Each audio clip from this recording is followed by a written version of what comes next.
I'm Kim Gordon, and I have a story for you. In 1991, we decided to bring Nirvana on tour with us in Europe. We thought they were amazing. It was before they really broke. It was before Nevermind came out. So we took them to Europe, and no one really knew who they were.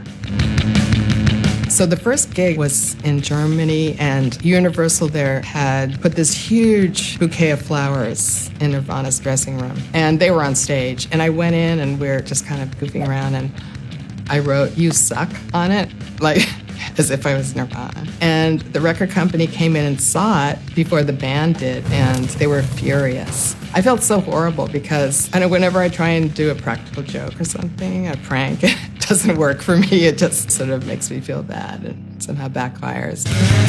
It was the fall of 1990. We were asked to tour with Neil Young for like several months. I mean, we were just flabbergasted. It kind of made us feel like we were young. Our whole musical career, we were always the older ones, and suddenly they were calling us kids all the time. On that tour, we had to play in these arenas, which to us was just so foreign. I think we only had 20 minutes on stage or something, and it was always the longest 20 minutes. And a lot of Neil's fans would not come till later, so there were empty chairs in front. So a couple nights, Thurston went out, he started picking up the chairs. I learned not to look out at the audience, because one time I did, and I saw this hippie right in front giving us a finger. Some of his crew were really friendly and nice, but this one stage manager, who we had a nickname for called the Doberman, who was sort of a biker / wine connoisseur, of a big burly guy with a tinge of Hell's Angel about him. He looked at us like we were brats and was always waiting for us to act out in some way. As overjoyed as we were to be part of this, because we loved Neil Young so much, it was kind of like hostile territory. The first gig, we were in the catering area, and we didn't know anything. We were kind of gawking at the food and everything, and the Doberman got really mad at us. He's like, "Move along." We didn't have that much access to Neil Young, especially at first. Mostly we interacted with Poncho. We'd tell him things, and he'd go back and tell Neil. And one time, Suzanne Sasek was on tour with us doing our lights, and we used to talk about Neil's hair. He could use some conditioner or something, it's a little flyaway. And I guess we were talking to Poncho one time when Neil needs a haircut or something, and suddenly Neil requested Suzanne to cut his hair. Anyway, after that, Neil asked us to participate in a Bridge School benefit concert that he and Peggy Young do every year. It's to benefit the school that they founded for kids with cerebral palsy.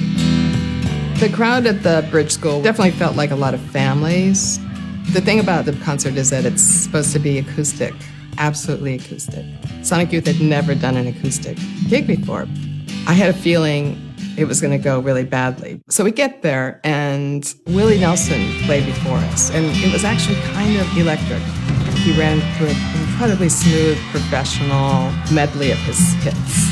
We had just recorded a cover of Personality Crisis, which was kind of iffy. We'd never played it live. We had sound checked, and everything was fine. We could hear ourselves through the monitors. Then we get up there, and we couldn't hear anything. We start playing Personality Crisis, and I can't hear my voice, I can't hear the music. You know, literally like you're just miming something. I'm completely freaking out, so I just yelled, just so loud. Picked up this acoustic guitar that I brought and smashed it, hoping that doing a punk rock thing would make it look like intentional or something. And then I turned around and I saw all the kids sitting behind us at the back of the stage in their wheelchairs. And I just thought, oh my God, this is a nightmare. So we leave the stage. Don Henley played with like 4 or 5 keyboards, totally electric band. Of course this happened to us, you know. We really thought we'd maybe been played a little bit, I don't know. A little while afterwards, Ben, Neil's son, came up in his wheelchair and looked up at me and said, "You know, everyone has a bad day sometime." And I just really actually that made the whole day for me.